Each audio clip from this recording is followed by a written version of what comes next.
ہم اپنا آج کا سبق شروع کرتے ہیں۔ اعوذ باللہ من الشیطان الرجیم، بسم اللہ الرحمن الرحیم۔ لیسا نہیں ہے، لکا آپ کے لیے، لیسا لکا نہیں ہے آپ کے لیے، من الامر اس معاملے میں، شیئن کوئی اختیار، لیس لک من الامر شیئن اس معاملے میں آپ کو کوئی اختیار نہیں ہے، او یا تو یتوبا اللہ پاک مہربانی فرمائے، توبہ قبول فرمائے، علیہم ان پر، یتوب علیہم مہربانی فرمائے ان پر۔ تابہ یتوب سے ہے، اس کا مطلب ہوتا ہے مہربان ہو کر کسی پہ متوجہ ہو جانا، توجہ مہربانی کے ساتھ۔ تو اب یتوب علیہم ہو سکتا ہے اللہ پاک ان پر متوجہ ہو جائیں اور اللہ پاک ان کی توبہ قبول فرما لیں، او یا یعذبہم اللہ تعالیٰ ان کو عذاب دیں، سزا دیں، فَإِنَّهُمْ بے شک کہ وہ ظالمون ظالم ہیں، او يعذبهم فإنهم ظالمون یا ہو سکتا ہے کہ اللہ پاک ان کو عذاب دیں کیونکہ وہ ظالم ہیں۔ یہ آیت بھی غزوہ احد کے ضمن میں ہی نازل ہوئی۔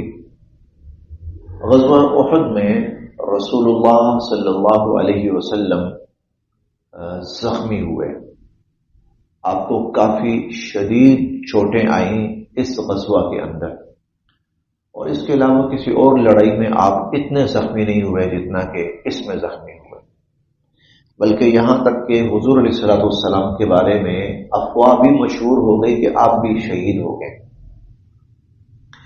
بعض لوگوں نے یہاں تک افواہ مشہور کر دی کہ آپ شہید ہو گئے، آپ کے دندان مبارک اس لڑائی کے اندر شہید ہوئے، آپ کو زخم آئے جسم پر۔ تو اس وقت حضور علیہ الصلوۃ والسلام کی زبان سے کچھ ایسے کلمات نکلے کہ یہ قوم، وہ قوم کیسے فلاح پا سکتی ہے جو اپنے نبی پر ایسا ظلم کرے، کچھ اسی طرح کے اور بھی کلمات اس صورتحال سے متاثر ہو کر، تو اس پر اللہ رب العزت کی طرف سے یہ آیت نازل ہوئی کہ لیس لک من الامر شیء، نہیں، اگر آپ کوئی بددعا کے کلمات ارشاد فرما رہے ہیں یا آپ کے ذہن میں ہے کہ یہ قوم تباہ اور برباد ہوگی، تو اس کا فیصلہ اللہ پہ چھوڑ دیجیے۔ لیس لک من الامر شیء، اس معاملے میں آپ کو اختیار نہیں ہے، او یتوب علیہم ہو سکتا ہے اللہ پاک ان پر مہربانی فرما دے، اور مہربانی یہ ہے کہ ان کو ایمان نصیب ہو جائے اور اللہ پاک ان کی توبہ قبول فرما لے۔ تو اگر ایمان نصیب ہو گیا تو فلاح پا گئی، تو یہ قوم کامیاب ہو گئی پھر تو۔ اور ہوا بھی ایسا کہ غزوہ احد میں شامل کئی بڑے بڑے کفار، ان کو اللہ تعالیٰ نے ایمان کی توفیق نصیب فرمائی، اور بلکہ غزوہ احد میں جو سب سے نمایاں ترین کفار تھے ان کو ایمان کی توفیق نصیب ہوئی، جیسے حضرت خالد بن ولید رضی اللہ تعالی عنہ، اور نہ صرف یہ کہ ایمان کی توفیق نصیب ہوئی بلکہ اللہ پاک نے اسلام کی بہت بڑی خدمت لی ان سے۔ اسی طرح آپ دیکھیں اس جنگ کے جو سپہ سالار تھے، سردار تھے، وہ ابو سفیان تھے، ان کو بھی حضور علیہ الصلوۃ والسلام اللہ پاک نے ایمان سے نوازا، فتح مکہ کے موقع پر وہ بھی ایمان لے آئے، ان کو بھی ایمان نصیب ہوا۔ تو لیس لک من الامر شیء، اس معاملے میں آپ کو اختیار نہیں ہے، او یتوب علیہم ہو سکتا ہے اللہ پاک ان پر مہربان ہو جائیں، متوجہ ہو جائیں، ان کی توبہ قبول فرما لیں، او یعذبہم یا یہ بھی ہو سکتا ہے اللہ پاک ان کو عذاب دے، کیوں؟ فإنہم ظالمون کیونکہ وہ ظالم ہیں، یہ بھی ہو سکتا ہے۔ بہرحال یہ اللہ رب العزت کا معاملہ ہے۔ وَلِلَّهِ اور اللہ ہی کا ہے، جو کچھ بھی اس سماوات آسمانوں میں ہے، وما اور جو کچھ فی الارض زمینوں میں ہے، آسمانوں اور زمینوں میں جو کچھ ہے وہ سب کا سب اللہ کا ہے۔ یغفر اللہ پاک بخش دے، لمن یشاء جسے چاہیں، جسے چاہیں اللہ تعالی بخش دیں، ویعذب اور سزا دیں من یشاء اسے چاہیں۔ واللہ غفور الرحیم اور اللہ تعالیٰ بخشنے والے ہیں، رحم فرمانے والے ہیں۔ ہم نے سورہ فاتحہ میں پڑھا تھا مالک یوم الدین، اللہ تعالیٰ جزا سزا کے دن کا مالک ہے۔ حالانکہ جب بات آتی ہے نا جزا سزا کی تو وہاں عموماً جو لفظ آتا ہے وہ آتا ہے قاضی، منصف، فیصلے کرنے والا، کسی کو سزا سنانے والا، کسی کو بری کرنے والا، کسی کو چھوڑنے والا۔ لیکن اللہ رب العزت نے قاضی کا لفظ استعمال نہیں فرمایا، بلکہ اللہ تعالیٰ نے لفظ استعمال فرمایا مالک۔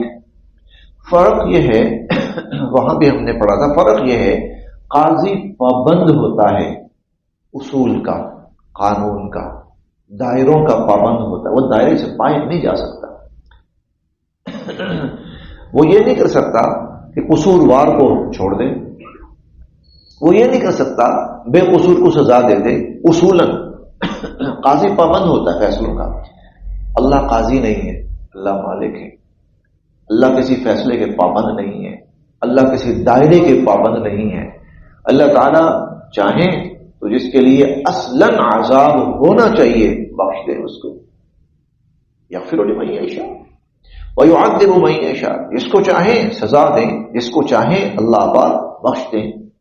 واللہ اور اللہ تعالی غفور بخشنے والے ہیں، رحیم رحم فرمانے والے ہیں۔ اب یہ بڑی عجیب بات ہے کہ اللہ تعالیٰ نے یہاں پر صورتیں دونوں بیان فرمائی، جس کو چاہیں سزا دیں، جس کو چاہیں بخش دیں، لیکن آگے جو صفت بیان فرمائی ہے نا وہ صفت صرف اور صرف بخشنے والی بیان فرمائی ہے۔ کیوں؟ اس لیے کہ اللہ کی بخشش اور اس کی رحمت ہر چیز پر غالب ہے، اس کے غضب پہ غالب ہے، اس کے عذاب پہ غالب ہے، اس کے سزاؤں پر اس کی عنایت وہ غالب ہے۔ جیسا کہ حدیث مبارکہ میں آتا ہے نا وَرَحْمَتِي سَبَقَتْ غَضَبِي، کہ میری جو رحمت ہے وہ میرے غضب کے اوپر حاوی ہوتی ہے، میرے غضب کے اوپر چھائی ہوئی ہوتی ہے۔ تو واللہ غفور الرحیم وَلِلَّهِ مَا فِي السَّمَاوَاتِ وَمَا فِي الْأَرْضِ، آسمانوں زمینوں میں جو کچھ ہے اللہ کا ہے، یعنی اللہ اس کا مالک ہے۔ ہم نے جہاں پر بھی دنیا کا پڑھا ہے، کائنات کا پڑھا ہے، تو صرف آسمانوں اور زمینوں کا تذکرہ پڑھا ہے، جہاں پر بھی پڑھا ہے۔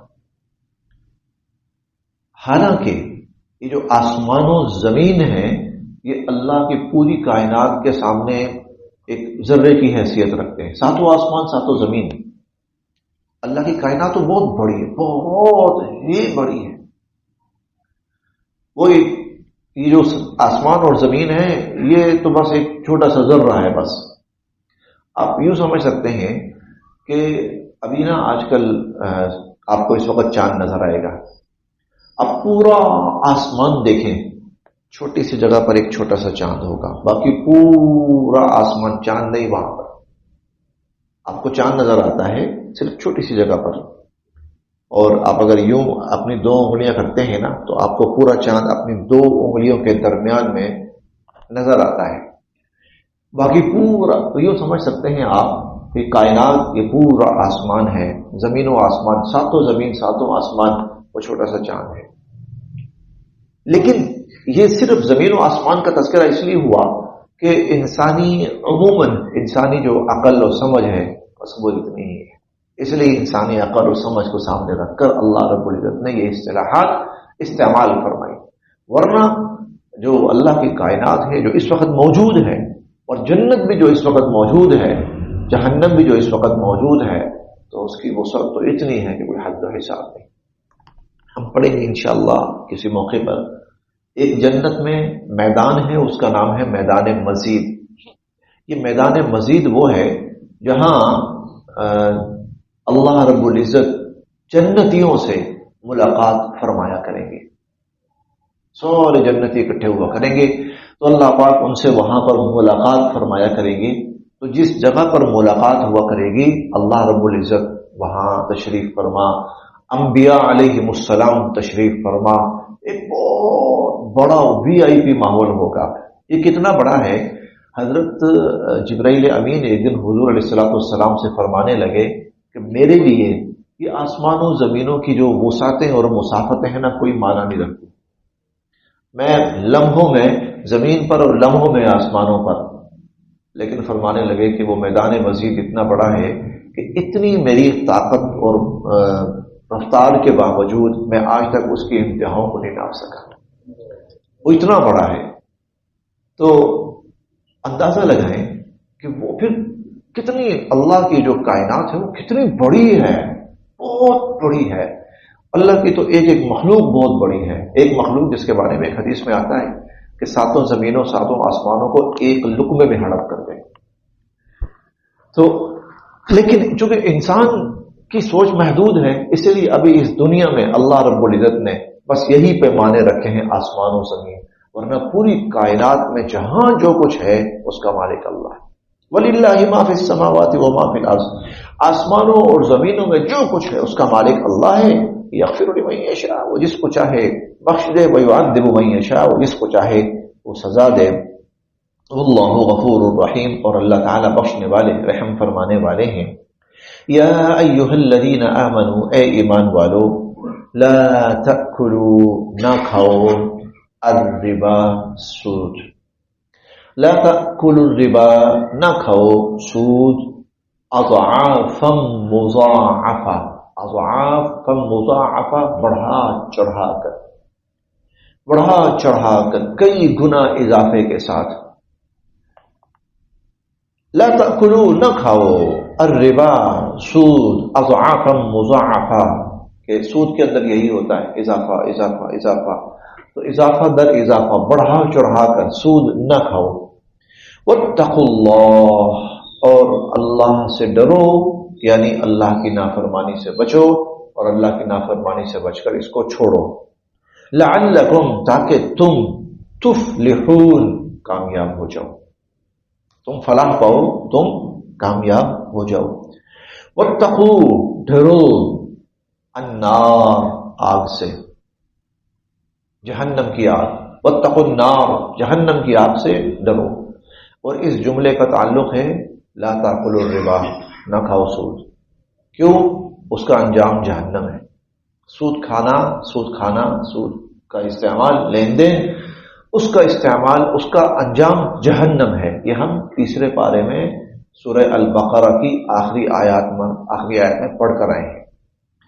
تو واتقوا النار، سود سے بچو اور ڈرو جہنم کی آگ سے، التی، جو اعدت، تیار کی گئی ہے، للکافرین، کافروں کے لیے، اعدت للکافرین، جو کافروں کے لیے تیار کی گئی ہے۔ اچھا، ہم اگلی ہی آیت میں جنت کے بارے میں پڑھیں گے، اگلی نہیں، اس سے اگلی، آج تو نہیں، یہ کل ہی پڑھ پائیں گے انشاءاللہ۔ اس سے اگلی آیت میں اللہ پاک جنت کے بارے میں فرما رہے ہیں، اعدت للمتقین، وہ پرہیزگاروں کے لیے تیار کی گئی ہے۔ تو اصلاً جو جہنم ہے وہ ایمان والوں کے لیے نہیں بنی، وہ اصلاً ایمان والوں کے لیے نہیں ہے، وہ کافروں کے لیے ہے۔ ہاں، اگر ایمان والے کافروں والے کام شروع کر دیں، ایمان والے کافروں والے کام، تو ہو سکتا ہے ان کافروں والے اعمال کی وجہ سے ان کو جہنم میں جانا پڑ جائے، تو یہ ممکن ہے، یہ ہو سکتا ہے، اور یہ احادیث سے بھی یہ چیز کی تائید ہوتی ہے۔ یہ ہو سکتا ہے کہ کافروں والے کام کی وجہ سے ان کو جہنم میں جانا پڑ جائے، ورنہ جو ایمان اور ایمان والے اعمال ہیں ان کے لیے تو پھر جنت ہی جنت ہے، تو پکی جنت ہے۔ واتقوا النار، ڈرو آگ سے، یعنی جہنم سے، التی اعدت للکافرین، جو کافروں کے لیے تیار کی گئی ہے۔ واطیعوا، اور تم فرما برداری کرو، حکم مانو، اطاعت کرو، اللہ تعالیٰ کا، والرسول، اور رسول صلی اللہ علیہ وسلم کا۔ اللہ تعالیٰ کا حکم مانو، اللہ تعالیٰ کی اطاعت کرو، اور رسول صلی اللہ علیہ وسلم کی اطاعت کرو، لعلکم، تاکہ تم پر ترحمون، رحم کیا جائے۔ لعلکم ترحمون، تاکہ تم پر رحم کیا جائے۔ بس آج یہاں تک۔